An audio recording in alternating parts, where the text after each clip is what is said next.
Welcome to Better Daily Life, where we are moving forward 1% better every single day. Download the app and supercharge your journey at betterdaily.life. Now it's time to ditch facts and get facts with your host and my dad, Alex Van Houten.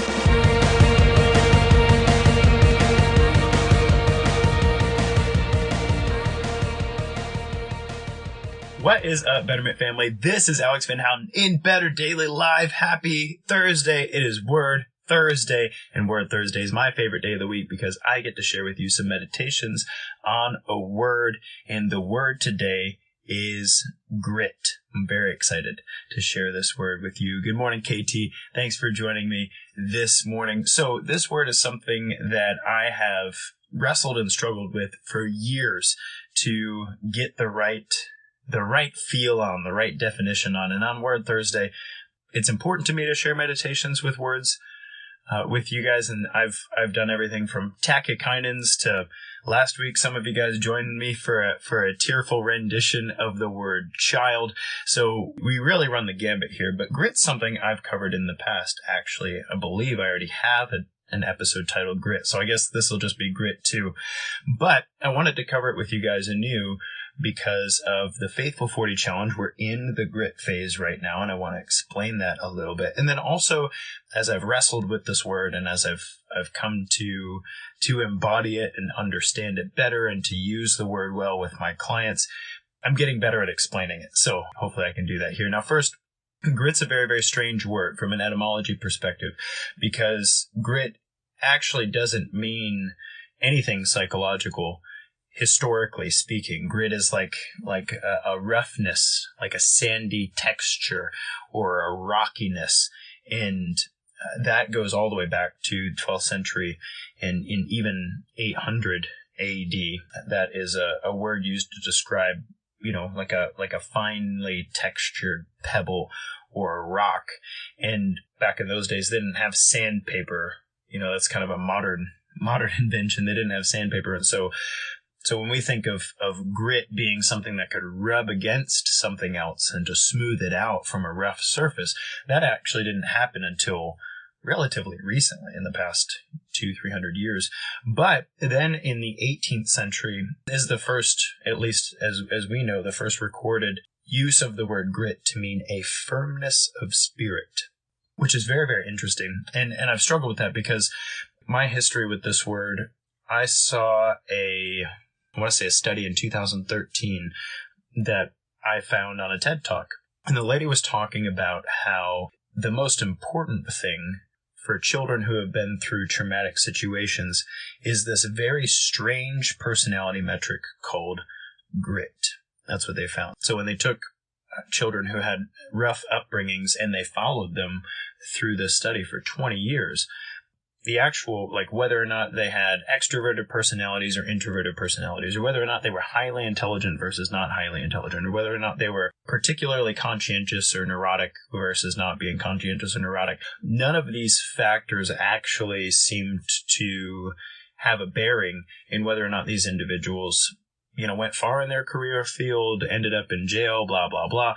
But one metric that they measured was above all the rest of them with regard to success in these children with rough upbringings, and that was grit. And at the time, it was defined as a stubborn determination. And the researchers were trying to figure out, where does this come from? Is this an inherited trait? Is this something you learn from somebody? And that really got my wheels spinning because by the end of the TED Talk, it was obvious that grit was important for success in difficult situations. But the question was, where does it come from? How do you get grit? What is it? That part of you that won't give up. Knock me down 7 times, I get up 8. I get knocked down, but I get up again. You're never going to take me down. Anybody else? That song gets me every time. It's such a weird song. Anyway, so I don't even remember, what is it called? Tub thumping? Anyway, so grit grit, this thing, I wanted to know where it came from, because personally for me, something about that study resonated with me. It's something that I would love my children to have. It's something that I noticed as I trained clients, because I've been a trainer for a long time. I've noticed when I've trained clients, there are some clients that have it. Some clients walk into our very first session with grit. And there are some clients, like, I gotta help them build that from the ground up, man. They got no grit. They ain't got no grit. And they're not real happy about having to develop grit either. And, well, here we go. And so I wrestled with this word a lot. In last year I have a really good friend in my life who we give each other strange Christmas gifts, or at least my wife thinks they're strange Christmas gifts. And last year I was wrestling with this word so much that I was like, hey, I'm going to write you something about grit. And so I really had to dig deep to get there. And I'll put the link. I actually shared it I want to say yesterday, probably, here in the group. I shared the link to the grit poem that I wrote, because it's a long poem. It's like 12 minutes long. And personally, it's my favorite thing that I've written, because it's one of those, like, if you don't really like poetry or don't understand poetry, I think you can still appreciate this particular poem. And what I like about it is, first of all, it took me forever to write. Like, I want to say it took like months of getting it right. And it's one of those things that kind of sits with you.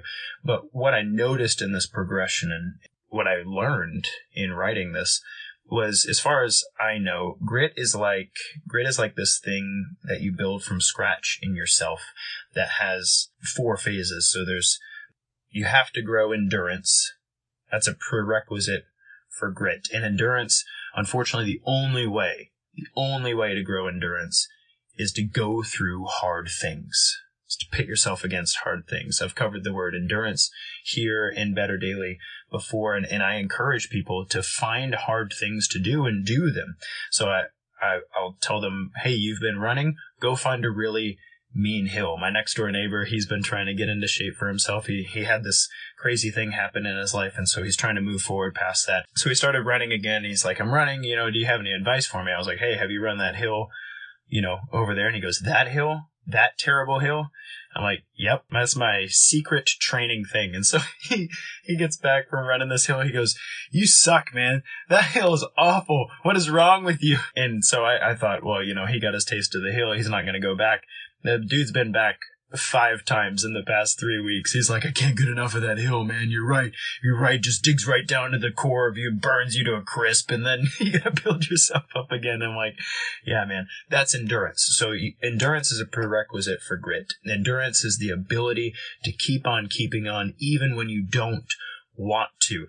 That's endurance. It's a prerequisite to grit. You have to do hard things. I've talked about dealing with the cold. Here we're about to get in this hemisphere. It's about to get cold. Some of you guys might be on the other side of the world, so you're just getting warm. Enjoy your summer. But we're about to get cold. And in fact, it was pretty chilly this morning. One of the things you can do to build endurance is to go deal with the cold on purpose without a lot of protective wear. If it's not cold enough to frostbite you, you're not going to die, but it's not going to be fun. It's going to be difficult. And that's the thing about endurance. You only grow endurance by doing hard things. So endurance. Then there's stubbornness. And this is, the poem kind of progresses through to stubbornness. And stubbornness is endurance that can hold on to something. Right? That's stubbornness. Now, stubbornness is not always a positive thing. Some of us hold on with a significant amount of endurance. We hold on to the wrong things, and that's not good.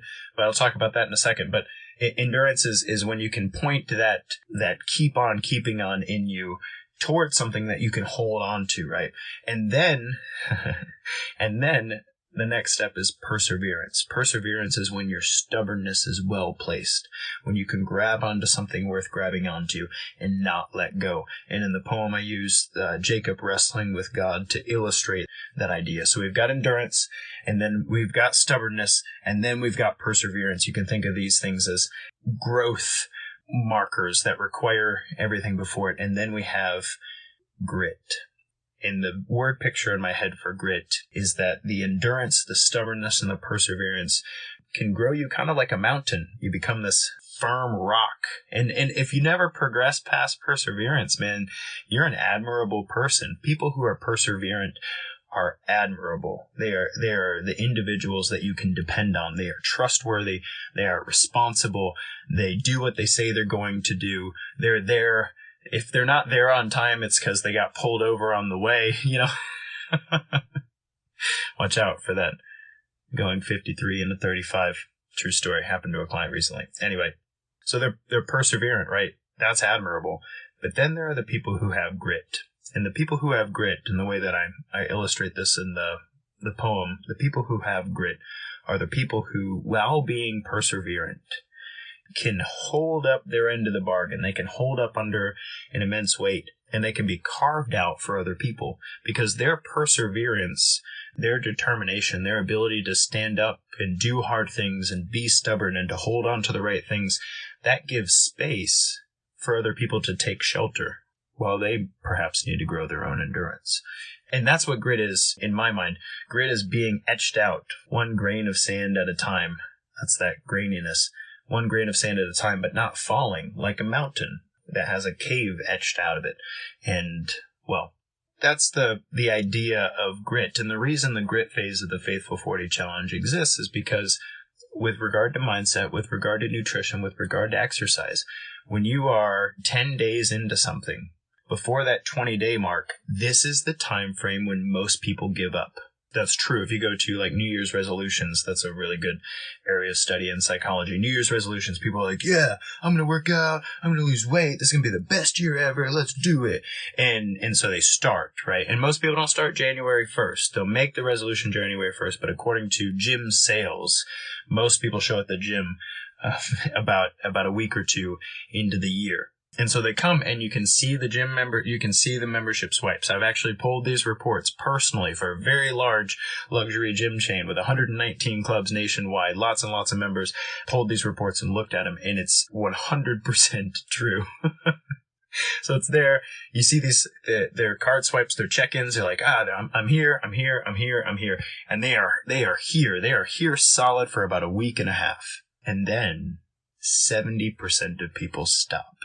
70% of people stop showing up for their workouts. 70% of people stop with their nutrition changes. 70% of people can't hold that mindset, motivation, inspiration, whatever, any longer. They can't do it. And something happens between day 10 and day 20. And that's where you are right now in the Faithful 40 Challenge. That's where you are. You are in the grit phase. You are in the place where you could very easily stop caring. You could stop caring about what it is that, because you saw, maybe I invited you to the Faithful 40 Challenge. Maybe a friend of yours invited you to do this. Maybe you got an email. Maybe you saw a social media post and you're like, you know what? Yes, I need 1% better in my life for 40 days. I need to shift some things that I'm doing in a positive direction, and I need the accountability and support of a community to do it. I need Coach Alex to talk to me every day. I need to make a post. I need to do this. And so you set out to do it. And right now you're in the phase where maybe you're tired of it. Or quite frankly, maybe it's harder than you expected. Maybe it's harder than you expected to keep a food journal and to shift things around. And maybe it's harder than you expected to push your exercise front. And I'm here to tell you that in this phase, you need to grow some grit. You are made of sterner stuff than you know. And you have the possibility inside of you to be endurable and stubborn and perseverant and maybe even hold some space for other people because you are gritty. And man, we need that in the world today. We need people whose yes is yes and whose no is no and who do what they say they're going to do and who can literally stick it out. Just a little. It's just a little. It's just a little. You don't feel like getting out of bed? Get out of bed. Come on, it's not that bad. You don't feel like continuing up the hill? How else are you going to get home anyway? Walk up the damn hill. You can do it. You can do it. That weight's difficult. Do a couple more reps. You can do it. You're made of sterner stuff than you know. And that's what grit lets you do. Grit lets you take the step of faith and keep moving in that direction when other people would have already given up. And I encourage you at every turn possible during this challenge, do that little extra for yourself. Do that little extra to prove to you. You have to look yourself in the mirror every day. Prove to you, you know what? No, I did show up and I could do that and it didn't kill me and I'm better off for it. The word grit might not have meant mental fortitude way back when, but words like endurance, stubbornness, perseverance, those words have been around for a long time. And it wasn't until recently that we were like, you know what? Maybe endurance isn't enough. Maybe it's not enough just to be able to do difficult things and not give up. Maybe it's not enough just to hold on to things. Maybe it matters that we hold on to the right thing, which is what perseverance is. And maybe it doesn't matter just that we hold on to the right thing. Maybe it matters that we will hold on while we get carved out, and that we can help others find those things within themselves. I think that study in 2013 that was looking at those kids who were going through a rough time and whether or not they were successful, I think that study found something important. Grit is necessary today. It's necessary. And I hope that on your 1% better journey, not only do you know it's necessary, but you'll do the necessary work to grow that in your mind, your body, and your spirit. I'll post the link to that poem if you want to hear it. I hope it grows some grit in you and gives you a different perspective on endurance, stubbornness, perseverance, and your journey. Guys, this has been Alex Van Houten in Better Daily Life. Thank you for joining me for Word Thursday. Grow some grit. You are made of sterner stuff than you know. Until next time, guys, it's just 1%. You got this.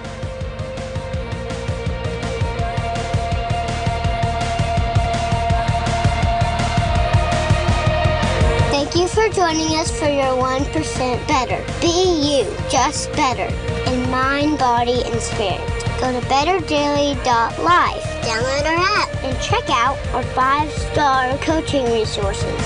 We all have a cross to carry. It's lighter when we do it together.